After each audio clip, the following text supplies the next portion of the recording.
You ever heard of the Masada? For 2 years, 900 Jews held their own against 15,000 Roman soldiers. They chose death before enslavement.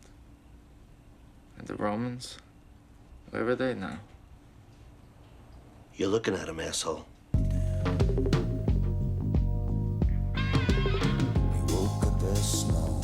Brutal, suave, and intimidating. These are the three words you can use to describe one of the first and arguably the most complex anti-heroes American television has ever had. From the humble beginnings of having his first visit to a psychiatrist to the later brutal, inhumane acts he commits by the end of the series, Tony Soprano has an undefinable charm that captivated the audience for 8 years. But how far do we really understand Tony and what it feels like to be him?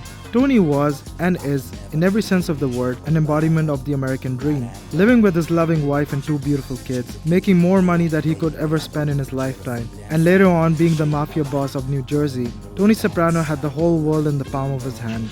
So, I understand Freud. I understand therapy as a concept. But in my world, it does not go down. Could I be happier? Yeah. Who couldn't? Do you feel depressed?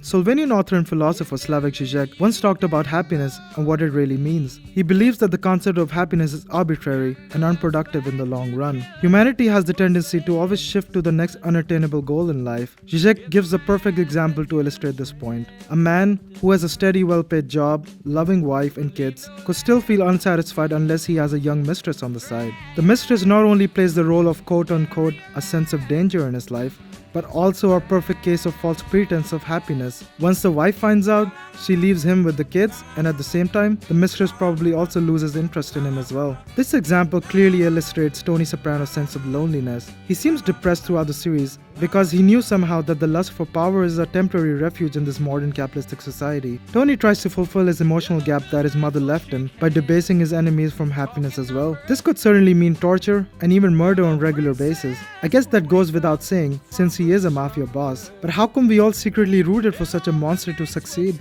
It is often believed that Tony Soprano became such a popular character because he had undeniable charm and could extremely be violent at the same time. The actor James Gandolfini's physical appearance also had a strong presence to this notion. Similar to the stature and physicality of another tyrant named Stalin, Tony's big, strong shoulders and charisma is what made people's head turn whenever he walked inside a room. A few times that we did see the tender side of Tony was through his love and affection for his children and animals, and merciless against his opponents or anyone that was a potential enemy, a trait that was very common with Stalin as well. While this is true, there are also certain hidden layers to this analysis. The psychiatrist's office often played like a fortress of solitude for Tony, a place where he can come and admit to his deepest, darkest confessions, but always afraid to embrace his animus side of his psyche, and yet he despised anyone who took psychiatry help and considered them to be too feminine. Nowadays, everybody's got to go to shrinks and counselors and go on Sally, Jesse, Raphael and talk about their problems.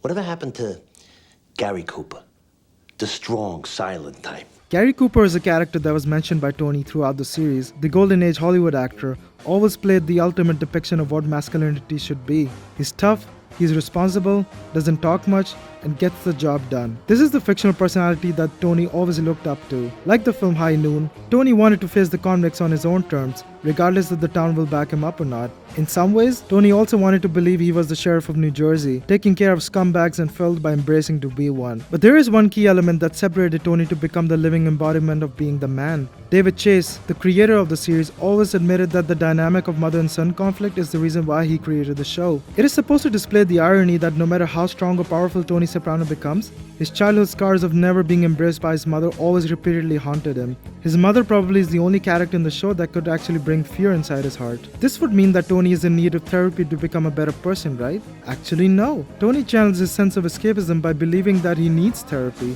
In his mind, therapy was a session that became a propelling fuel to commit horrendous acts through till the next session, similar to the act of confession in the Catholic Church. And often through this, he had trouble differentiating between his dreams and reality throughout the series. You want to take it for a test drive?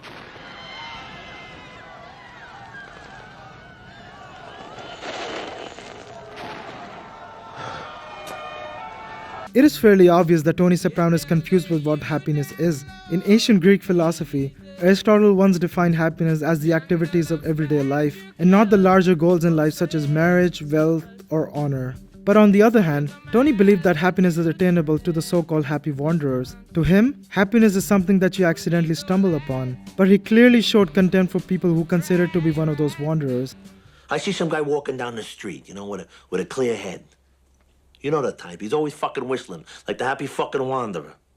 And I just want to go up to him and I just want to rip his throat open. I want to fucking grab him and pummel him right there for no reason. Maybe he somehow believed that even with everything he has, he's never going to achieve this kind of happiness in his lifetime. This resulted of him acting sometimes like a brute, a high school bully who gave a beating to anyone who looked at him the wrong way. Don't do it!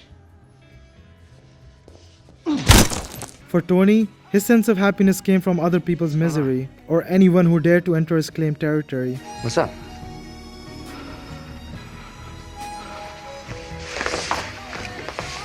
Look, why don't you just calm down and be perfectly calm? Oh, we can talk about whatever's bothering you, yeah? Tony, this is crazy. What made so interesting to observe Tony Soprano's life was his unpredictability. He certainly was a ticking time bomb. His anger could trigger at the split of a second. He emphasized too much on controlling other people around him. A happy man in ancient Greek philosophy is someone who attempts to control not the world, but himself. But there's one reoccurring scene that was present in every season that brought him joy. Every morning, Tony strolled down his driveway in his underwear and an open bathrobe and picked up the newspaper from the road. A simple task that Tony could have easily hired someone for, but he always took pleasure in this. This brought him a sense of power, to start his morning by reading the headline. In short, a sense of satisfaction and convincing himself that today is going to be a good day.